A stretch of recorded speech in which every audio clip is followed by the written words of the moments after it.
அனைவருக்கும் வணக்கம். ஒரு சிலர் சாப்பிடும்போது அவர்கள் அறியாமலேயே காற்றை விழுங்கி விடுகிறார்கள். அப்படி விழுங்கிய காற்று இரைப்பையில் இருந்து வெளியேறும்போது வரும் சத்தம்தான் ஏப்பம். ஆங்கிலத்தில் இதை பெல்ச்சிங் என்று சொல்வோம். ஏப்பம் விடுவது ஒரு இயல்பான செயல்தான் என்றும், ஏப்பம் வந்தால் அது உணவை திருப்திகரமாக சாப்பிட்டு விட்டதற்கு அடையாளம் என்றும் பலர் நினைக்கின்றனர். ஒரு நாளில் ஒரு சில தடவைகள் ஏப்பம் வந்தால் ஒன்றும் பிரச்சனை இல்லை. ஆனால் அடிக்கடி ஏப்பம் வந்தால் வயிற்றில் பிரச்சனை இருக்கிறது என்று அர்த்தம். உணவுடன் விழுங்கிய காற்று கொஞ்சமாக இருந்தால் அது இரைப்பையில் ஜீரணமான உணவுடன் கலந்து சிறுகுடலுக்கு போய்விடும். ஆனால் விழுங்கிய காற்றின் அளவு அதிகமாக இருந்தால் தொடர்ச்சியாக ஏப்பம் வரும். ஒரு சிலர் 20 30 தடவைகளுக்கு மேல் ஏப்பம் விட்டுக்கொண்டே இருப்பார்கள். அது பிரச்சனையின் அறிகுறி. மேலும் இப்படி தொடர்ச்சியாக ஏப்பம் விட்டுக்கொண்டே இருந்தால் அருகில் இருக்கும் மற்றவர்கள் முகம் சுளிப்பார்கள். அது மட்டுமல்லாமல் ஏளனமாகவும் பார்ப்பார்கள். அப்போது ஏப்பம் விட்டவருக்கும் அவமானமாக இருக்கும். இப்படி தொடர்ச்சியாக ஏப்பம் விடுவதற்கு பல காரணங்கள் உண்டு. வேகமாக உணவை சாப்பிட்டால் தொடர்ச்சியாக ஏப்பம் வரும். பேசிக்கொண்டே சாப்பிட்டாலும் அதிக ஏப்பம் வரும்.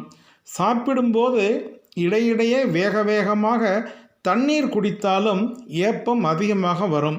மற்ற நேரங்களில் காற்றடித்த சோடாவை வேகமாக குடித்தால் ஏப்பம் வரும்.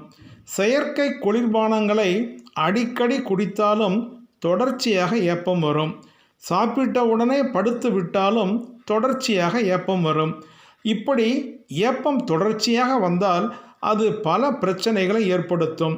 உண்ட உணவு சரியாக ஜீரணமாகாது. வயிற்றில் வலி வரும். இரைப்பையில் அல்சர் ஏற்படும். கல்லீரல், பித்தப்பை மற்றும் கணையத்தில் பிரச்சனைகள் ஏற்படலாம்.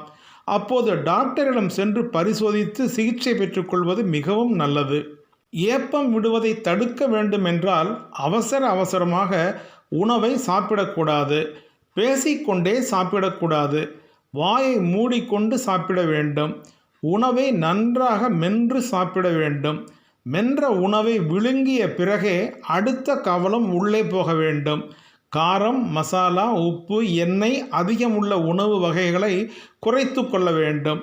ஆவியில் வேக வைத்த இட்லி, இடியாப்பம் போன்ற உணவு வகைகளை அதிகமாக உட்கொள்ள வேண்டும். சோடா மற்றும் காற்றடைத்த பாட்டில் பானங்களை குடிக்கக்கூடாது. வேகமாக தண்ணீர் குடிக்காமல் சிறிதாக குடிக்க வேண்டும். தண்ணீரை அண்ணாந்து குடிக்காமல் வாயில் வைத்து குடிக்கலாம். இதனால் காற்று உள்ளே போகாது.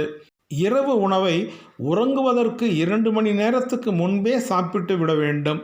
இரவு வந்தவுடன் குறிப்பிட்ட நேரத்தில் தூங்கச் சென்று விட வேண்டும்.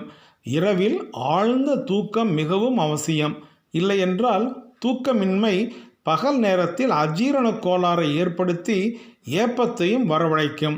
இப்படியெல்லாம் செய்தால் தொடர்ச்சியாக ஏப்பம் விடுவதை தவிர்த்து விடலாம்.